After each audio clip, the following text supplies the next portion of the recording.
en compagnie de Marc Boucher, président du Servette de Genève. Marc, bonjour. Bonjour Jérôme. Ravi de t'accueillir sur Rugby Amateur. On a eu l'occasion d'échanger il y a quelques années de ça déjà. C'était au tout début de l'aventure du Servette. Que de chemin parcouru Oui. depuis. Passé de la quatrième série à la Fédérale 2. Quelle aventure! Oui, comme tu dis, quelle aventure qui a démarré un peu avant 2014 avec la création de ce club du Servette Rugby Club de Genève qui existait déjà bien avant 2014. Il existait en 1890 et puis ensuite, ben voilà, les aléas de la vie, de l'histoire font que le rugby a peu à peu disparu comme activité sportive au Servette et a été réactivé en 2014 avec ce double projet de formation, d'arriver à créer à Genève un endroit, un club où des jeunes pourraient jouer au rugby toute l'année, parce que en Suisse, la difficulté, c'est que, et ça s'applique à tous les sports, qu'il y a une grosse trêve de novembre à presque Pâques, au mois de mars. Et c'est vrai que pour la formation des jeunes joueurs, que ce soit à l'école de rugby ou après dans les classes d'âge 14, 16, 18, c'est difficile de pouvoir maintenir tous ces jeunes au rugby quand l'hiver, eh ben, il y a d'autres activités. Donc voilà, donc c'était le cœur du projet, c'était ça, c'était de pouvoir proposer à tous ces jeunes qui voulaient rester à Genève et pratiquer un rugby toute l'année, de pouvoir le faire avec la création du Servette. Alors, toi, tu es en place déjà depuis le début de l'aventure. On peut peut-être rappeler que tu es palois de naissance et que tu as quitté le Béarn vers la vingtaine d'années, je crois. Et comment tu es arrivé en fait au Servette? Comment tu es arrivé en Suisse déjà? Alors comment je suis arrivé en Suisse? Je suis arrivé en Suisse en 89, juste après mes études parisiennes, où je suis venu travailler pendant un an et demi à Genève. Et là, j'ai rencontré, en jouant dans le même club que lui, Alain Studer, qui est le fondateur du Servette Rugby Club de Genève. Alain Studer, pour rappel, c'est un Genevois qui a été professionnel de rugby. Il a joué à Bourgoin à la grande époque de Bourgoin, de la Bergalie. Il est ensuite parti à Oyonnax. Et voilà, et puis c'est lui qui a eu l'idée en revenant à Genève de dire bon, c'est pas normal que des jeunes doivent partir pour jouer au rugby ou essayer de jouer au rugby de haut niveau. Et donc voilà, c'est lui qui a eu l'idée de relancer ce club. Et il a fait appel à moi puisqu'on se connaissait depuis 1989, qui connaissait mon parcours en France. Et donc d'essayer de faire en sorte de convaincre les autorités françaises d'accepter un club suisse dans le championnat français, puisque c'était la condition sine qua non à la création de ce club, puisque en Suisse, d'un côté de la frontière, le rugby s'arrête au mois de novembre, alors que juste de l'autre côté, il se joue aussi en novembre, en décembre, en janvier, en février, en mars. Et la condition pour que ce projet existe, c'était que nous soyons acceptés dans le championnat français, dans toutes les catégories d'âge, que ce soit des seniors aux plus petits. Et voilà, donc ça a été la labeur de tout le club pendant plusieurs mois pour enfin pouvoir démarrer en septembre 2014 à jouer dans le championnat français. Et donc au sein du comité du Lyonnais à l'époque? Voilà, ça s'est fait naturellement. Ça aurait pu être aussi dans le comité des Alpes, mais bon, voilà, Alain, ayant joué à Bourgoin, ayant joué à Oyonnax, notre club parrain étant le Loup, ça nous semblait plus légitime d'être dans le Lyonnais. Voilà, donc après, bon voilà, il a fallu expliquer le projet, que ce soit d'abord dans le comité de l'Ain, puis au comité du Lyonnais, puis enfin à la Fédération française de rugby, expliquer notre projet et demander l'affiliation à la Fédé. Alors évidemment que cette inscription, cet étranger, tu ne m'en voudras pas si j'utilise ce terme-là, qui débarque dans le championnat français, ça avait suscité pas mal de réactions à l'époque, d'autant plus que vous avez connu une ascension quasi immédiate, hein. On se souvient de cette finale du championnat de France de troisième série qui nous avait valu une discussion à l'époque où tu me disais que bon, l'image du Servette, elle était faussée parce qu'on avait tendance à dire que c'était un club de riches, d'étrangers, et tu t'es levé contre cette image-là. Oui, parce que si ça a pu être la réalité au début, comme tout club qui démarre, c'est sûr qu'on n'invente pas les joueurs de rugby. Nous, ce qu'on a voulu, c'est nous, ce qu'on veut, c'est les former. Mais ça se fait pas du jour au lendemain. Alors c'est exact qu'avec une équipe senior, ben voilà, c'était un conglomérat de joueurs venant d'un petit peu partout, dont de Suisse également, puisqu'il y en avait une grosse majorité de joueurs suisses, mais aussi des joueurs ben, qui venaient de l'autre côté de la frontière, de la France. Ce qui est naturel pour Genève. Genève est une ville frontalière. On parle à Genève du Grand Genève, du bassin genevois. Ça ne s'arrête pas à la frontière administrative Suisse-France. Pour nous, ça va au-delà de ça. Les maraîchers qui sont de l'autre côté, du côté français, sont considérés comme genevois quand ils vendent des produits maraîchers à Genève. Il y a des accords. Il y a des accords transfrontaliers dans beaucoup de domaines, notamment l'agriculture. Alors on ne voit pas pourquoi ça ne serait pas aussi le cas dans le sport. Et donc nous on voulait s'inscrire là-dedans. Et puis voilà, c'était un sujet de discorde au début, puisqu'on nous traitait de club hors sol ou de club de mercenaires. Mais aujourd'hui on se rend compte qu'on a 3 sites d'écoles de rugby. 6 ans après, on a 3 sites d'écoles de rugby sur Genève, dans des quartiers où il n'y avait pas de rugby. Notre engagement vis-à-vis des clubs genevois, c'était de ne pas aller sur leur territoire. Donc nous, on a voulu occuper un territoire qui n'existe, enfin qui était vide, qui était pas occupé par d'autres clubs genevois. Et voilà, aujourd'hui, on a l'ambition cette année d'avoir plus de 200 filles et garçons à notre école de rugby. Notre académie, on appelle comme ça, peut-être de manière un peu plus que ce qu'elle a arrêté. Mais bon, nos équipes de moins de 16 et de moins de 19, aujourd'hui, on a pratiquement 80 gamins dans ces 2 équipes. Ce sont tous des Genevois qui sont à l'école ici, qui sont scolarisés, qui habitent ici ou juste de l'autre côté de la frontière. Voilà, aujourd'hui, 6 ans après, c'est un projet régional, local. Alors bien sûr, l'équipe première, qui est celle qu'on voit le plus, on ne peut pas prétendre à former en quelques années des joueurs pour la fédérale 3 ou la fédérale 2 comme l'an prochain. Alors bien évidemment, on accepte et on accueille avec grand plaisir des joueurs qui veulent nous rejoindre pour aider aussi les autres. C'est au contact de joueurs plus forts qu'on devient plus fort aussi, qu'on se forme mieux. Donc voilà, c'est une équipe qui est où il y a des Suisses, où il y a des Français, où il y a des personnes qui sont venues s'implanter dans la région parce que ils veulent changer de vie, c'est un projet de vie de rejoindre le Servette aujourd'hui. Il y a des joueurs qui viennent, c'est vrai, d'un peu plus loin que la stricte frontière, mais aujourd'hui ce sont des Genevois, ils s'installent, ils travaillent ici, certains se marient ici, certains ont des enfants ici. Voilà, donc ça fait partie de notre projet, non seulement de formation pour les jeunes, mais d'intégration sociale aussi pour tout le monde, que ce soit les petits des moins de 6 qui sont à notre école de rugby jusqu'aux seniors ou même ceux qui arrêtent de jouer, qui pourraient être vétérans au club. Alors justement, on l'évoquait par rapport à cette sextuple ascension en 6 ans, c'est aussi rapide que formidable, on l'imagine bien. Il y a 6 ans, tu me disais, l'objectif c'est d'être en Fédéral 3, là où vous êtes en Fédéral 2 désormais. Est-ce que l'objectif est atteint ou quels sont les nouveaux objectifs qui sont fixés au Servette?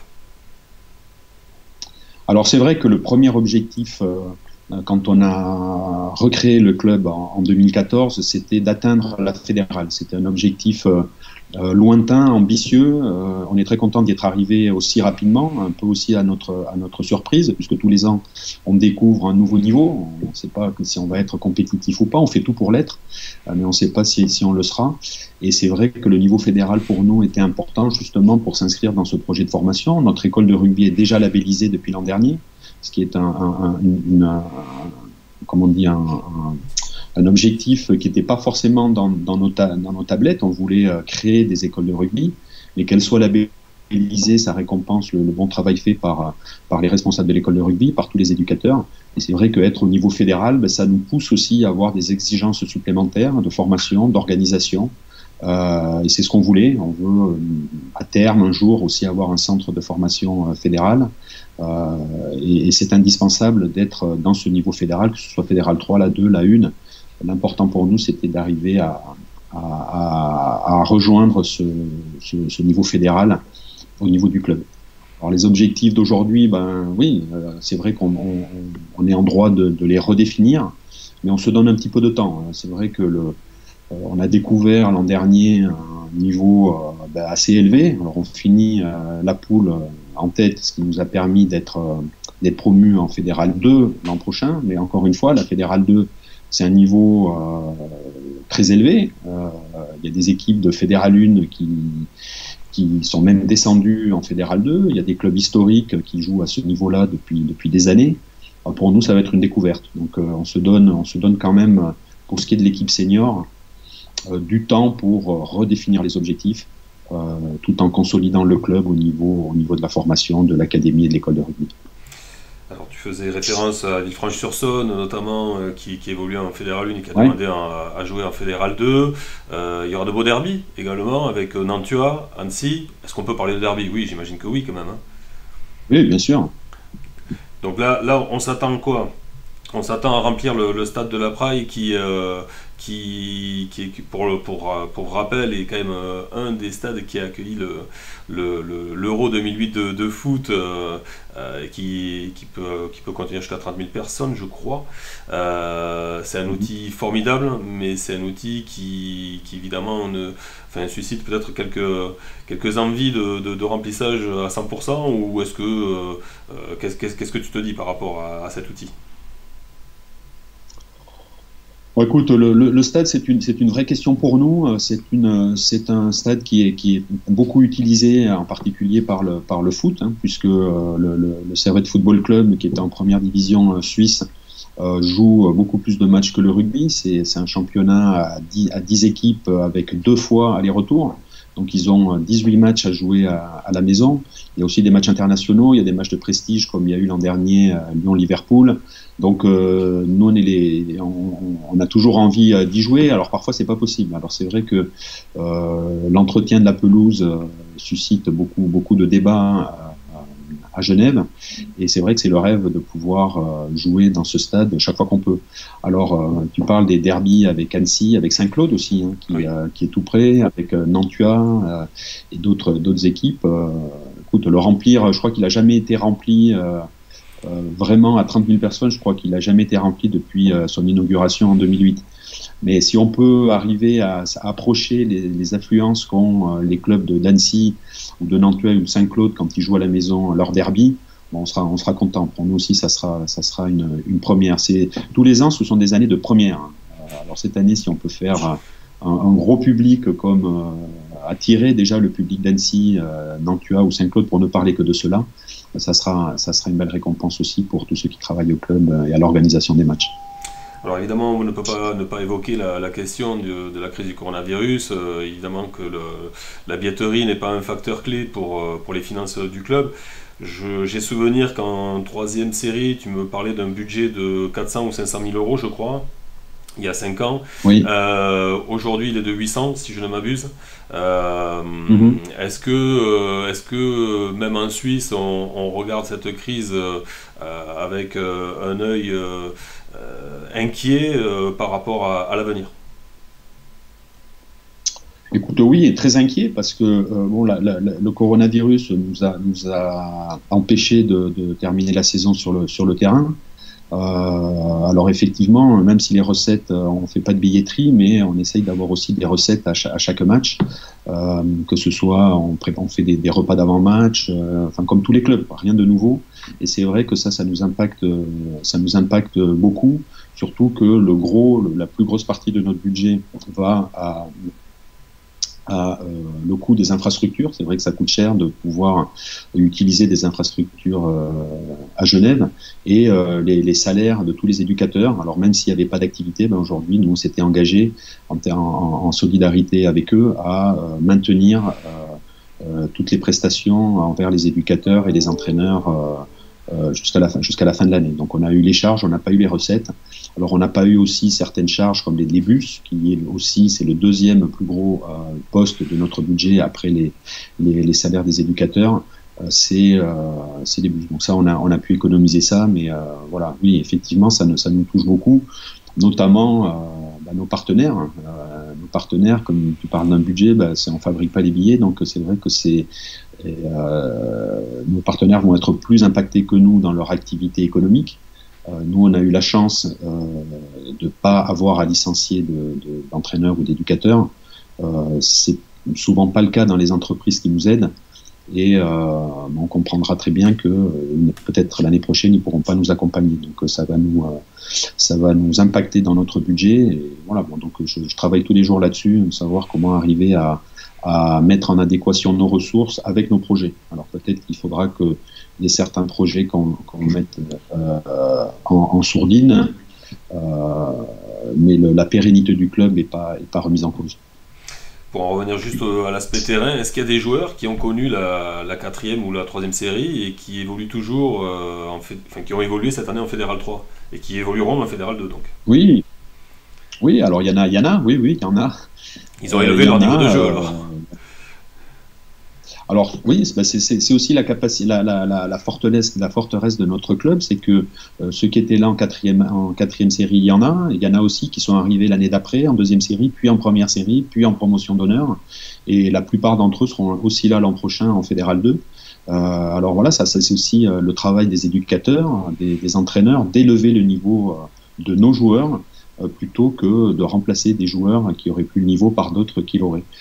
Ça s'inscrit aussi dans notre projet de formation, puisque l'an dernier, il y a 10 jeunes qui étaient montés de juniors et qui ont fait toute la saison avec l'effectif senior, que ce soit en 1 ou en 2. Et l'an prochain, c'est la même chose, il y a 11 juniors qui montent, donc la priorité leur est donnée. Alors, bien sûr, tout le monde dans ces 11-là, ou même dans les joueurs de l'effectif actuel, tous ne pourront pas prétendre avoir le niveau constant de la Fédérale 2, mais en tout cas la chance leur sera donnée et c'est le but du club. Ce qui veut dire qu'il y aura peut-être un peu de recrutement du côté de l'autre côté de la frontière? Alors il y aura, oui bien sûr, il y aura du recrutement, il y a des joueurs qui arrêtent aussi. Chez nous, on doit avoir un effectif à peu près stable. L'an dernier, on avait 64 licenciés en senior. Et puis il y a 2, 3 ou même plus, il y a 4 ou 5 juniors qui ont aussi joué avec l'effectif senior, bien qu'il soit encore en catégorie de moins de 19. Donc cette année, oui, il y a des jeunes qui montent, il y a des joueurs qui arrêtent, donc on doit compenser cet effectif, surtout qu'on veut avoir l'an prochain un effectif à 70 joueurs. On était un peu court l'an dernier, on a fait des feuilles de match en B à 16, avec des joueurs qui doublaient au cœur de l'hiver, donc ça a été un petit peu difficile. Donc on aimerait avoir 5-6 joueurs de plus dans l'effectif pour pallier à ça. Alors l'objectif sportif, on l'a vu, il est atteint. Est-ce que l'objectif d'être la locomotive du rugby suisse et de tirer vers le haut le rugby suisse est atteint aussi selon toi? Alors bon, ça n'a jamais été notre prétention de tirer quiconque vers le haut. Encore une fois, je te répète, on voulait occuper un espace qui était inoccupé. Cette formation des jeunes en particulier de 14 à 19 ans, enfin 14 à 18 ans jusqu'à ce qu'ils soient adultes. En Suisse, il y a de très bonnes écoles de rugby dans pratiquement tous les clubs genevois et des alentours. Il y a de très bonnes écoles de rugby. Le problème, c'est qu'à 14 ans, après, ces enfants n'ont plus de compétition jusqu'à ce qu'ils soient seniors, jusqu'à ce qu'ils soient adultes. Donc, on a voulu occuper cet espace et c'est vrai que ça a aidé à ce que les autres clubs genevois puissent aussi garder leurs enfants après 14 ans, à structurer des championnats régionaux pour pas prétendre avoir un championnat national. C'est difficile si les autres régions jouent pas le jeu, parce que si on joue toujours entre nous à Genève, ça va pas non plus. Mais en tout cas, il y a eu beaucoup d'efforts de fait par l'association cantonale genevoise de rugby et puis par les clubs genevois d'arriver à créer des championnats aussi régionaux pour les moins de 16, les moins de 18. Il y a eu des alliances entre les clubs. Donc oui, on peut dire que, je ne sais pas si c'est de notre fait, mais de pouvoir montrer qu'il était possible d'avoir un championnat régional aussi pour ces catégories d'âge a été un succès à Genève.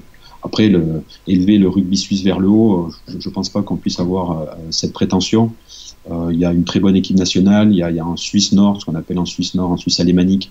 Il y a aussi de très bonnes équipes de rugby senior. Donc voilà, oui, c'est vrai que si on peut participer au fait de dire qu'en Suisse, il y a du rugby, qu'on joue d'un côté ou de l'autre de la frontière, oui, alors à cet effort-là, on veut bien participer. Mais de là, être montré en exemple, pas forcément, parce que c'est des projets différents. Ce sont des circonstances aussi qui sont différentes, donc c'est difficile de comparer. Mais on veut bien participer à la promotion du rugby en Suisse et au-delà de nos frontières. Alors on a évoqué l'ascension rapide, fulgurante, efficace. On a bien entendu tes propos d'humilité par rapport à l'accès en Fédéral 2 et au fait d'ancrer le club à ce niveau-là, mais qu'est-ce qu'on peut souhaiter pour le Servette dans les 10 ans à venir, par exemple? Est-ce que tu le vois en Pro D2? Est-ce que c'est quelque chose qui est utopique ou réaliste? Écoute, franchement, je sais pas. Bien sûr, quand on est à un niveau, on se dit pour progresser, on aimerait atteindre le palier supplémentaire. Alors il y en a moins que ce qu'il y avait quand on a commencé en 2014, des niveaux supplémentaires. Après, c'est des niveaux quand même. On parle de la Fédéral 1, là maintenant, on est en train d'installer en France le niveau national, la Pro D2. C'est compliqué, hein. Nous, notre rêve, c'est d'aller le plus haut possible dans la compétition, tout en gardant les critères qu'on a fixés à la création du club. C'est-à-dire on est un club amateur, tous nos joueurs travaillent. Jusqu'à présent, aucun de nos joueurs est rémunéré, n'a de salaire pour jouer au rugby. On a instauré l'année dernière des primes de victoire, c'est même pas des primes de match, c'est des primes de victoire. Bon, ça il y en a eu beaucoup l'an dernier, donc c'était bien. Mais on veut garder ce rôle du rugby qui est le rôle du rugby qui est un rôle d'intégration, un rôle d'insertion sociale, un rôle de formation, un rôle d'intégration dans la société, et pas que le rugby soit complètement déconnecté. On le voit avec les rugbymen professionnels. Nous, si un jour on doit devenir un professionnel, je pense qu'on le sera pas, on le sera jamais complètement professionnel. En tout cas, les joueurs ne le seront pas. On souhaite avoir des joueurs au maximum pluriactifs. C'est clair que si un jour on atteint des niveaux plus élevés qu'aujourd'hui, on devra aussi se confronter à la réalité. Des joueurs, pour pouvoir jouer à haut niveau, ils doivent s'entraîner beaucoup plus souvent. Et le club doit compenser ce manque à gagner. Si on leur demande de venir s'entraîner tous les matins ou tous les après-midi, c'est clair que il faudra compenser ce manque à gagner. Mais le rugby professionnel, 100%, c'est pas pour nous. C'est pas pour nous aujourd'hui. J'espère que ça ne le sera pas demain. On veut garder au rugby ce rôle professionnel. Et quand j'entends Thomas Lombard, qui est aujourd'hui patron d'un club professionnel comme le Stade Français, qui dit qu'il ne veut pas de joueurs non plus 100% professionnels, il veut que ces joueurs fassent autre chose, qu'ils travaillent à côté, ou qu'ils étudient, ou qu'ils aient un projet, ça nous conforte, et on espère que d'autres clubs aussi seront dans cette politique-là, dans cette dynamique-là du rugby, qui est encore une fois un sport qui doit être mélangé à la société, qui doit faire partie de la société, ne doit pas en être déconnecté, comme on le voit parfois dans des sports professionnels où on perd cet attachement à la réalité, cet attachement à la société. Et en tout cas, c'est pas notre projet. Notre projet, c'est vraiment que le rugby doit être porteur, qui est porteur de ces valeurs de solidarité. Ça passe par une intégration dans la société, et ça passe par le travail dans les sociétés, et pas considérer le rugby comme un travail. Mais comme un loisir, comme une façon de vivre qui doit s'inscrire dans la société. Tu parlais d'intégration. Dernière question. C'est vrai que l'image du Servette, comme je le disais en début d'entretien, était un peu écornée parce que on vous diabolisait. Est-ce que aujourd'hui, 6 ans plus tard, tu as l'impression que cette image-là a évolué au contact des clubs et des rencontres chaque week-end? Oui, alors bon, nous diaboliser à l'époque, c'est peut-être un peu fort, parce qu'on entend toujours que ceux qui sont contre, ceux qui sont pour, ou ceux qui n'ont pas d'opinion ne s'expriment pas.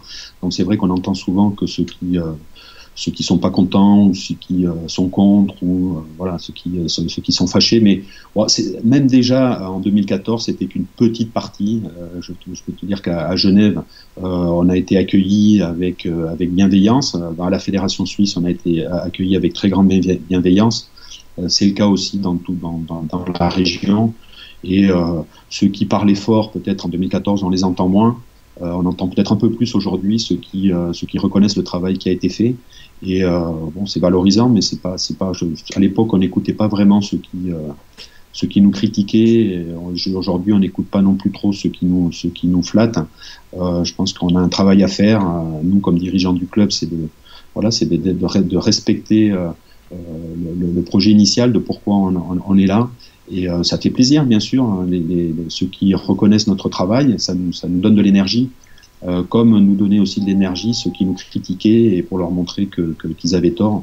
Donc voilà, je pense que c'est le lot de tout le monde, de tout un chacun, de continuer à avancer, de croire en ce pourquoi il est là, et pas trop écouter ce qui se passe autour. Bon, écoute, nous on se fera fort de ne pas attendre 5 ans pour reprendre contact avec toi. On se donne rendez-vous dans quelques mois pour une reprise du championnat que l'on espère la plus rapide possible. Et puis on sera attentif à l'équipe qui viendra essayer de faire tomber le record d'invincibilité à domicile qui est donc de 6 ans, si j'ai bien compris. Voilà, c'est ça, de 6 ans.